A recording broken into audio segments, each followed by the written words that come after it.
Yes guys, welcome back to my channel Hafizul English. In our today's video, we are going to discuss about the past continuous tense using while. So while is a matter of confusion for many of us together because when indicates a time, while also indicates a time, but it's a great confusion. So let's make it clear through our today's video lesson.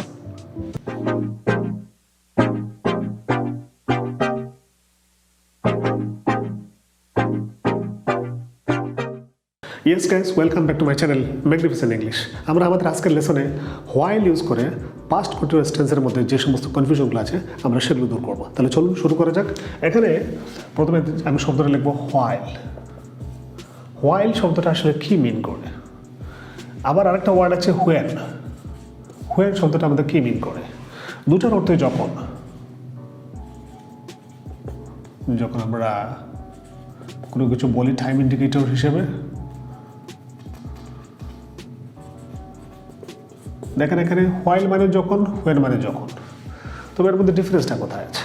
আমরা প্রথমে while এই ওয়ার্ডটা নিয়ে use করি, বিশেষ করে এই ওয়ার্ডটা পাস্ট কন্টিনিউয়াসের জন্য সে অ্যাপ্লিকেবল হয় এবং ইউজ হয়। তবে এটার ইউজের ব্যাপারে আমাদের একটু সতর্ক থাকতে হবে, বিকজ while-এর পরে যদি সাবজেক্ট থাকে তাহলে এক ধরনের ইউজ হবে এবং while-এর পরে যদি সরাসরি ভার্ব চলে আসে তাহলে আরেক ধরনের ইউজ হবে। সো আমরা প্রথমে while-এর দুটো ইউজ আগে জানবো। while one এবং while two। তাহলে ওয়ানটা আমরা আগে জানি, যেমন যদি while থাকে সেন্টেন্সে প্লাস এখানে সাবজেক্ট থাকে প্লাস ভার্ব থাকে প্লাস অবজেক্ট থাকে, এইভাবে যদি স্ট্রাকচারটা থাকে while-তে, তাহলে এর পরের অংশটা কী হবে সেটা আমাদেরকে জানতে হবে, রাইট? সো যদি আমরা while-এর পরে subject plus verb plus object আমরা পাই, তাহলে অবশ্যই আমরা এই অংশটাকে কী করব, পাস্ট কন্টিনিউয়াস ফর্মে আমরা অ্যাড করবো, তখন আমাদের আর কোনো প্রবলেম হবে না এবং এটা গ্রামাটিক্যালি অ্যাকুরেট হবে। এখন আমাদের কী দরকার, এই while plus subject plus verb plus object এটা যে পাস্ট কন্টিনিউয়াস হিসেবে বসে সেটা আমাদেরকে আগে ক্লিয়ার করতে হবে। তাহলে চলুন এটার একটা এক্সাম্পল দেওয়া যাক। যেমন আমি যদি লিখি আই কল ইউ, আমি তোমাকে কল করেছিলাম while you were watching a movie।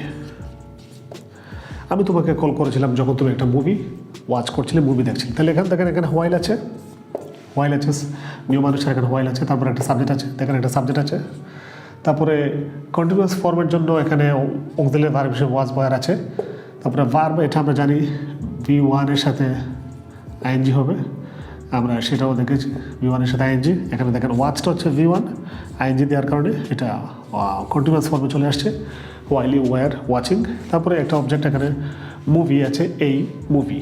So I called you while you were watching a movie। So এখানে পরিষ্কার হয়ে গেলো যে while-তে যদি কোনো আমরা কোনো সেন্টেন্স ইউজ করবো তখন তারপরে যদি সাবজেক্ট থাকে স্পেশালি, তাহলে আমরা সেটাকে পাস্ট কন্টিনিউয়াস টেন্স ফর্মে রূপান্তরিত করে প্রপারলি ইউজ করব। এবার দেখা যাক যদি while-এর পরে কোনো সাবজেক্ট থাকে না, অনলি ভার্ব থাকে, তখন সেটা কীরকম হয় সেটা আমরা দেখে নেব। তো এই জায়গায় সেটা হচ্ছে ঠিক আমি এখানে রুলটা আগে তার নিচে আমি এক্সাম্পলটা দিয়ে দেবো পরিষ্কারভাবে বোঝানোর জন্য। যেমন while প্লাস ভার্ব, এটা আপনি এখন কী করবেন, while প্লাস ভার্ব আসলো, তখন এটা আপনি সহজেই ভার্বের সাথে আইএনজি দিলে এটা ক্লিয়ার হয়ে যাবে, আর বাকি যেদিকে যা ওয়ার্ডসগুলো পরবর্তী যা আছে আমরা তাই বসাবো। তাহলে চলুন এবার এইটার একটা এক্সাম্পল আমি এখানে ইউজ করি। I was writing, এটাকে আমরা আরেকটু সহজ করে নিই। I ate my dinner while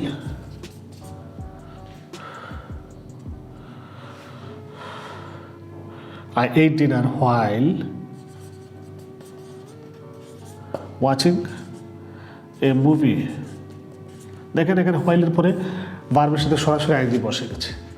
I ate dinner while watching a movie। যখন আমি একটা মুভি দেখছিলাম তখন আমি আমার ডিনারটা খেয়েছিলাম। এবার দেখেন এই while-এর আগের অংশে কী আছে, while-এর আগের অংশে এটা পাস্ট ইনডিফিনিট আছে এবং while-এর পরে কন্টিনিউয়াস ফর্ম আছে but not past continuous, simple continuous form আছে। আমরা এখানে দেখতে পাচ্ছি ভার্বের সাথে আইএনজি আছে। সো এটা ক্লিয়ার হয়ে গেলো যে হোয়াইলের পরে সাবজেক্ট ভার্ব অবজেক্ট থাকলে পাস্ট কন্টিনিউয়াস হবে, হোয়াইলের পরে সরাসরি ভার্ব থাকলে সরাসরি তার সাথে আইএনজি হবে, অন্য কোনো ফর্মের দিকে আমাদের চিন্তা করতে হবে না। সো গাইজ এখানে হোয়াইলের ইউজটা আমাদের ক্লিয়ার হবে। এবার চলুন, যখন সেন্টেন্সের মধ্যে হুয়েন থাকবে তখন আমরা সেটা কীভাবে ইউজ করব। আমরা যখন হুয়েনের ইউজটা করি,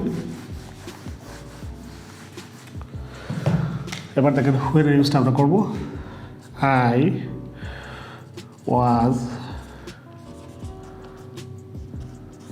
writing a letter when you called me yesterday. দেখেন এই হোয়েনের পরে আমরা প্রয়োজনে সিম্পল পাস্ট অথবা সিম্পল প্রেজেন্ট যে কোনো টেন্স আমরা এখানে আনতে পারবো, কোনো সমস্যা হবে না। এই হোয়েন দিয়ে সাধারণত টাইম ইন্ডিকেট করে, বাট হোয়েন এটা একটা দুইটা কাজ একই সাথে চলমান এই সেন্সটা দেয় না, যেটা হোয়াইল আমাদেরকে দেয়। হোয়াইল বোঝায় যে একটা কাজ চলছে, পাশাপাশি আরেকটা কাজও একই সাথে প্যারালাল ওয়েতে রান করছে, এক্ষেত্রে আমরা হোয়াইল ইউজ করব। আর হোয়েন আমরা ইউজ করব যখন একটা কাজ শেষ হয় আরেকটা কাজ চলে, অথবা একটা কাজের আগে একটা হয় এবং পরে আরেকটা হয়, এই ক্ষেত্রে আমরা হোয়েন ইউজ করতে পারি। So there will be no problem to understand. Okay guys, hopefully আজকের ভিডিওটা আপনাদের অনেক উপকারে আসবে এবং ভিডিওগুলো আপনারা ওয়ান আফটার অ্যানাদার সবগুলো ভিডিও দেখবেন, তাহলে অবশ্যই আপনি গ্রামারের যত সমস্যা আছে সব সমস্যা নিমিশেই দূর হয়ে যাবে। Okay guys, thank you very much, have a nice day, best of luck, tata, bye by.